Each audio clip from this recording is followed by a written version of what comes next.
करके दाखिल कर दिया है। ये बड़ी खबर, बड़ी जानकारी मिलती हुई और क्या पैटर्न होने वाला है मूल्यांकन का, उसको लेकर के जानकारी दी गई है। इस हलफनामे के जरिए सुप्रीम कोर्ट ने इस बाबत जवाब सीबीएसई से मांगा था।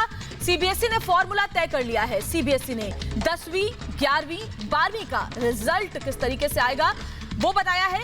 अब दरअसल 12वीं के बोर्ड की परीक्षा के लिए 10वीं, 11वीं और 12वीं का जो प्री बोर्ड एग्जाम है उसका रिजल्ट लिया जाएगा। 10वीं के 5 में से टॉप 3 विषयों के अंकों को आधार बनाया जाएगा। ये बड़ी जानकारी इस वक्त मिल रही है। किस तरीके से जो पैटर्न होगा, जो फॉर्मूला होगा 12वीं के छात्रों के लिए सीबीएसई का मूल्यांकन के लिए, रिजल्ट में 10वीं के जो एग्जाम में नंबर आए हैं उन बच्चों के उसमें से 30% होंगे। 11वीं के भी 30% नंबर जोड़े जाएंगे। ये बड़ी खबर, बड़ी जानकारी इस वक्त मिलती हुई। और 12वीं के प्री बोर्ड के जो अंक है उसका 40% जोड़ा जाएगा। और देखिए 31 जुलाई को 12वीं के नतीजे आएंगे। ये भी बड़ी जानकारी सरकार ने सुप्रीम कोर्ट में दी है। 31 जुलाई को 12वीं के नतीजे घोषित किए जाएंगे। अखिलेश राय हमारे साथ, हमारे सहयोगी ज्यादा अपडेट के साथ फोन लाइन पर जुड़ गए हैं। अखिलेश, जानकारी दे, क्या कुछ हलफनामे में लिखा गया है सुप्रीम कोर्ट में जो दाखिल किया गया है उसमें? देखिए, अटॉर्नी जनरल ने पूरी स्कीम को सुप्रीम कोर्ट को समझाया कि किस तरह से बच्चों का जो आईसीएसई और सीबीएसई बोर्ड के बच्चे हैं 12वीं के और 10वीं के, उनके कैसे नंबर दिए जाएंगे और उनको कैसे हम ऐसे नंबर देंगे जिससे कि उनके जो है उनके साथ अन्याय न हो। ये सारी चीजें बताने के बाद कोर्ट ने सवाल पूछा कि क्या कोई ऐसी कमेटी बनेगी जिससे कि इन बच्चों की शिकायतों को सुना जाएगा। इस पर अटॉर्नी जनरल ने कहा कि एक समिति बनाई गई है, एक विशेषज्ञ समिति भी बनाई गई है जिसमें अगर जरूरत पड़ा तो कोई टेक्निकल जो जानकार होगा उसको रखा जाएगा, टीचरों को रखा जाएगा। इनके बाद कोर्ट ने कहा कि रिजल्ट की भी ये जानकारी देनी चाहिए इस पार्ट में आपको कि क्या इसकी वजह से कहीं रिजल्ट बहुत देरी तो नहीं हो जाएगा, जिसकी वजह से 12वीं के जो क्लास के बच्चे हैं उनको आगे के लिए प्रोफेशनल कोर्सेज में जाना होता है, उसमें कहीं उनका नुकसान तो नहीं होगा। तो इस पर अटॉर्नी जनरल ने कहा कि 31 जुलाई तक, ये बड़ी खबर उन्होंने बताई कि 31 जुलाई तक हम परिणाम दे देंगे, यानी कि इनके जो असेसमेंट हैं वो जल्द से जल्द शुरू होंगे और 31 जुलाई तक हम उनको रिजल्ट दे देंगे। 12वीं के बच्चों के, 10वीं के बच्चों को, 11वीं के बच्चों को 31 जुलाई तक दे देंगे, क्योंकि अगला सत्र जो शुरू होगा जुलाई में वो शुरू होगा, उसमें उनको ज्यादा परेशानी, उनके जो आगे के एग्जाम है, जो 12वीं के बच्चों के प्रोफेशनल एग्जाम है, उनको उनमें ज्यादा परेशानी न उठानी पड़े। रही बात जो शिकायत दर्ज कराने की, कुछ बच्चों को ये शिकायत हो सकती है कि उनके नंबर्स काफी कम आए हैं प्री बोर्ड के असेसमेंट के आधार पर, वो उस कमेटी को अप्रोच कर सकेंगे, अपनी बात रख सकेंगे, कमेटी इसको लुकआउट करेगी। लेकिन ऐसे बच्चों की संख्या बहुत कम होगी। हम ओवरऑल अटॉर्नी जनरल ने कहा कि जो बच्चों की जो मार्किंग है, जो बच्चों का रिजल्ट है, वो हम एक टाइम फ्रेम में देने की कोशिश करेंगे और वो टाइम फ्रेम 31 जुलाई का बताया है। तो ये एक बड़ी बात है कि जो एग्जाम नहीं होंगे उसके बाद असेसमेंट होगा, उस असेसमेंट के बाद ये परिणाम भी 31 जुलाई तक आ जाएगा। जो बच्चे हैं 12वीं या 10वीं के बच्चे हैं आईसीएसई बोर्ड के या सीबीएसई बोर्ड के। बिल्कुल अखिलेश, यानी कि इसको इस तरीके से समझा जाए कि जो 12वीं के छात्र हैं उनका जो 10वीं, 11वीं और 12वीं के प्री बोर्ड एग्जाम में जिस तरह का परफॉर्मेंस रहा है, उसी के आधार पर अब 12वीं के नतीजे उनके लिए आएंगे। बिल्कुल जी, इसमें बेस्ट 3 जो प्री बोर्ड का एग्जाम था उसमें बेस्ट 3 सब्जेक्ट के आधार पर उनका मूल्यांकन होगा। 12वीं में जो प्रैक्टिकल एग्जाम होते हैं उसमें 30%, 40% के आधार पर उनका क्या मार्क्स के आधार पर उनका असेसमेंट होगा। उसके बाद उनका रिजल्ट बनाया जाएगा और उस रिजल्ट को 31 जुलाई तक उन बच्चों को का रिजल्ट जो आईसीएसई बोर्ड या सीबीएसई बोर्ड के हैं उनको अपलोड कर दिया जाएगा। तो एक तरह से प्री बोर्ड का जो एग्जाम है उनके लिए बहुत मायने रखेगा। प्री बोर्ड के एग्जाम में जो उन्होंने नंबर पाया है वो उसमें से 5 में से बेस्ट 3 का नंबर को चूज किया जाएगा और बेस्ट 3 के आधार पर असेसमेंट किया जाएगा।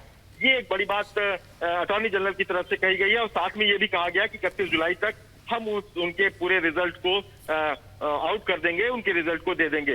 तो ये एक हमको लगता है कि ये सीबीएसई और आईसीएसई के बच्चों के लिए एक बड़ी राहत भरी खबर है, क्योंकि उनको एक अंदेशा था कि जो प्रोसेस शुरू होगा उस प्रोसेस में न जाने कब तक उनका रिजल्ट आएगा, आगे की पढ़ाई के लिए वो कहाँ जाएंगे, कैसे उसको फेस करेंगे, ये सारी चीजें उनके सामने थी। लेकिन आज सीबीएसई और आईसीएसई की तरफ से अटॉर्नी जनरल ने पूरी पिक्चर को क्लियर कर दिया, एक टाइमलाइन दे दिया, एक टाइम फ्रेम दे दिया कि अब जो बच्चे इस क्लास के हैं वो अब आगे की पढ़ाई की अपनी योजना बना सकेंगे और ये उनको क्लियर हो गया है कि 31 जुलाई तक उनका रिजल्ट आ जाएगा। बिल्कुल अखिलेश, बहुत ही सटीक ये फॉर्मूला बनाया गया है और इसमें देखिए खास तौर पर इस बात का भी पूरा ध्यान रखा गया है कि बच्चों को किसी तरीके का कोई नुकसान ना हो, जो मेधावी बच्चे हैं उनके अंक में किसी तरह की कमी ना आने पाए। इसलिए देखिए जो 10वीं की कक्षा से जो 5 विषय लिए गए उनमें 3 में जो सर्वश्रेष्ठ अंक होंगे उसका औसत निकाला जाएगा। यानी कि जो कोशिश है वो साफ तौर पर यह है कि बच्चों को किसी तरीके का नुकसान ना हो, उनको इस बात का डर ना हो कि उनको उनके नतीजे पर किसी तरीके से असर पड़ सकता है परीक्षाओं के रद्द होने का।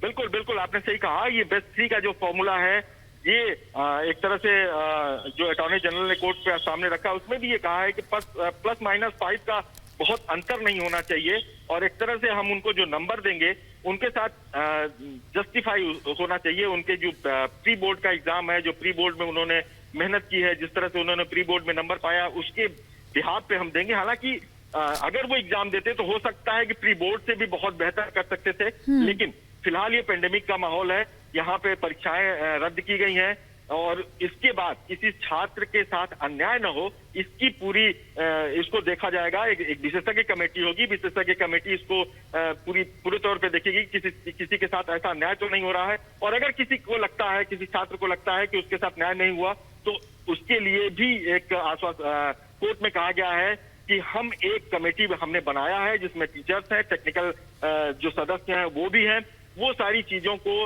लुकआउट करेंगे और उनकी समस्या का समाधान करेंगे। टाइम फ्रेम में ये भी हो सकता है कि ये भी एक समय के भीतर उनकी समस्या का निवारण कर दिया जाए, लेकिन फिलहाल 31 जुलाई तक उनके जो रिजल्ट आएंगे उसके आधार पर वो अपने आगे की पढ़ाई की प्रोफेशनल पढ़ाई की जो भी है उच्च शिक्षा में जाने के लिए उन सब की एक योजना बना सकेंगे। एक बहुत पहले, इसके आज के पहले एक बहुत ही क्लियर पिक्चर नहीं थी कि आखिर वो बच्चे करेंगे क्या, लेकिन आज सीबीएसई और आईसीएसई की तरफ से अटॉर्नी जनरल ने क्लियर पिक्चर रख दी है सबके सामने कि इस आधार पर नंबर मिलेगा, इस आधार पर आपको जो समस्या होगी उसको आप इस तरह से फेस करेंगे, उसके लिए सॉल्व करने के लिए आप इस फोरम के पास जाएंगे और साथ में हम रिजल्ट निकालेंगे।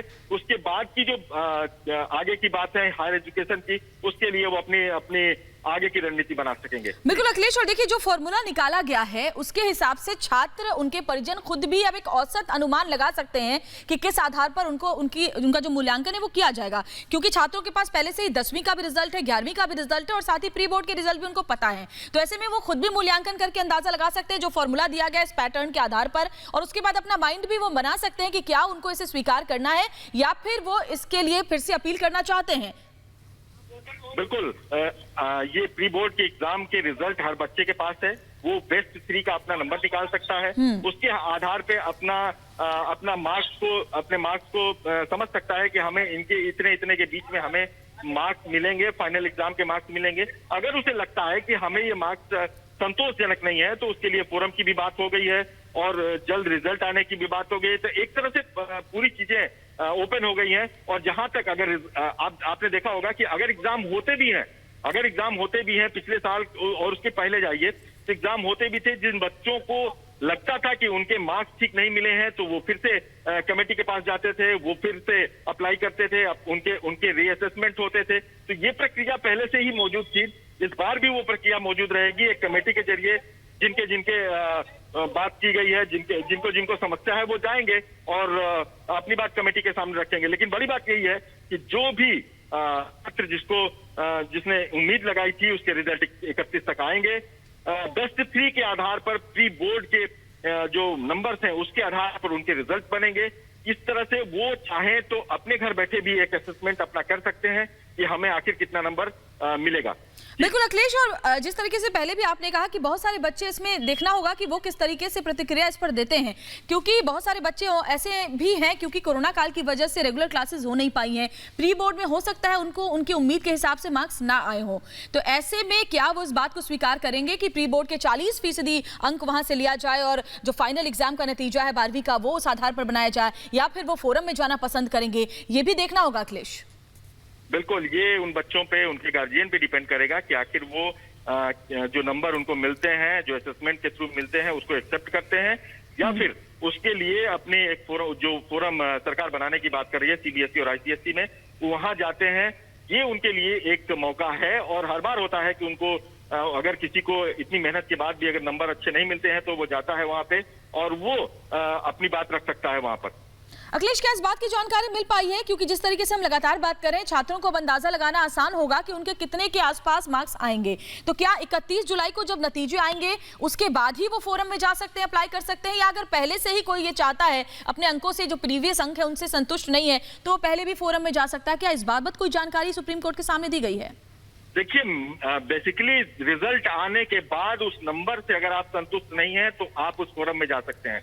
उसके पहले जाने का कोई मायने नहीं होता, क्योंकि उसके पहले आप एक खुद का असेसमेंट लगा सकते हैं, एक खुद की नंबरों की गणना कर सकते हैं कि आखिर कैसे हमको किस आधार पर प्री बोर्ड के एग्जाम के आधार पर कितने नंबर मिल सकते हैं बेस्ट 3 में।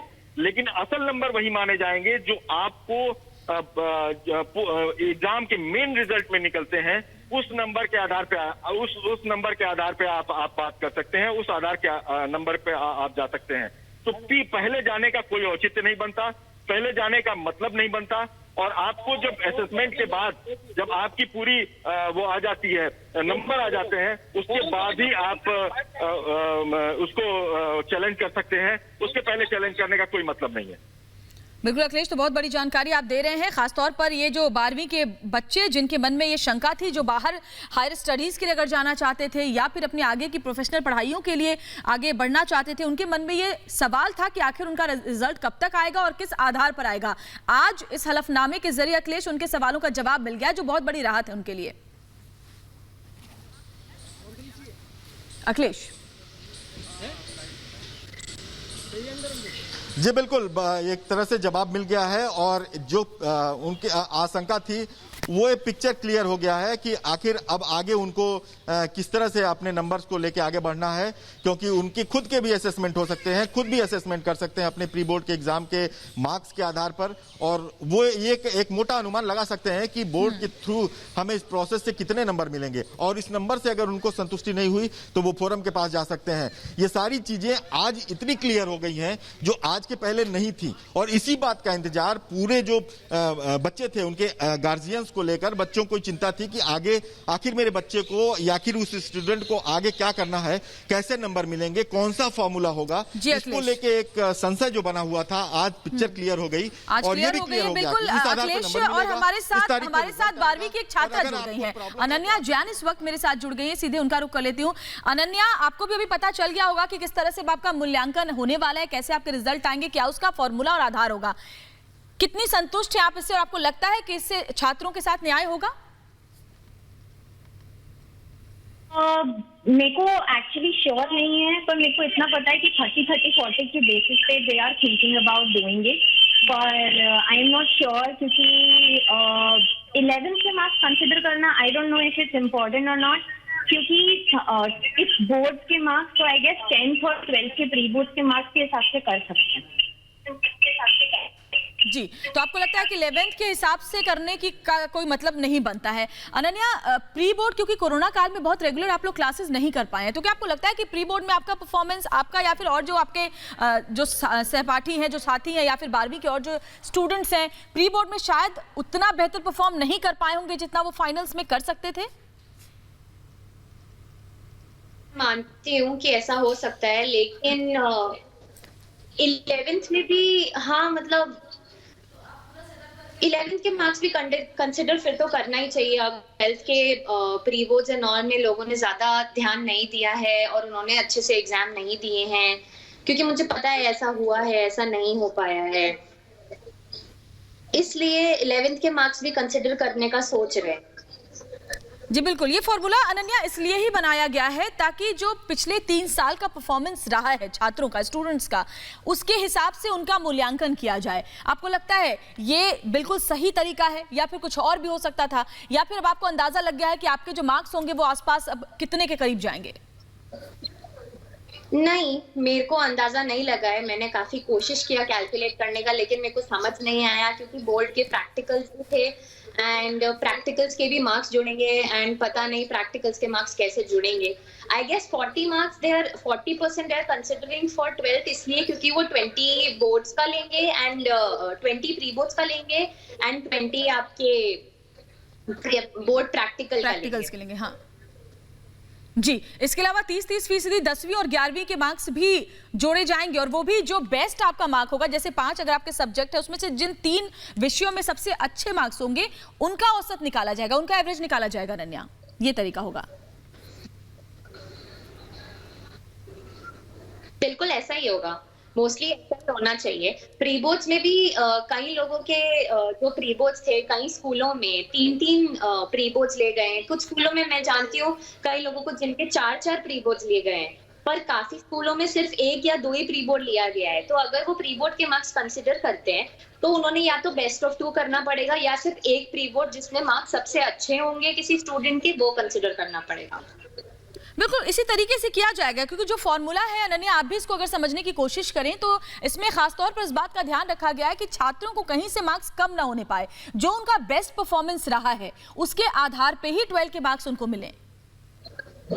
जी बिल्कुल सही बात है, ऐसा ही होगा, मोस्टली ऐसा ही होना चाहिए। एंड गवर्नमेंट बच्चों के बारे में ऑलरेडी सोच ही रही है, तो I am sure they will take a good decision. जी अनन्या, बिल्कुल आपको भी जैसे पता चल गया कि 31 जुलाई को अब आपके नतीजे आएंगे, तो आपके मन में भी जो सवाल थे जाहिर तौर पर कि रिजल्ट कब तक आएंगे, उस सवाल का भी आंसर आपको मिल गया है। हाँ, आंसर तो मिल गया है, बस अब रिजल्ट की देरी है। होपफुली अच्छा आएगा, पूरे देश का अच्छा आएगा, सारे बच्चे खुश होंगे।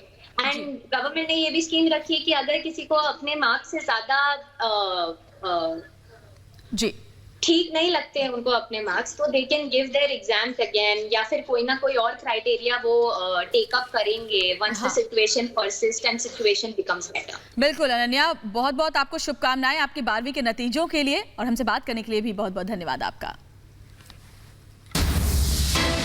और एक छोटे से ब्रेक के लिए रुकेंगे, ब्रेक के बाद जब लौटेंगे तो बड़ी खबर पर नजर बनी रहेगी। 12वीं के नतीजों का फॉर्मूला तय, ये खबर विस्तार से एक छोटे से ब्रेक के बाद।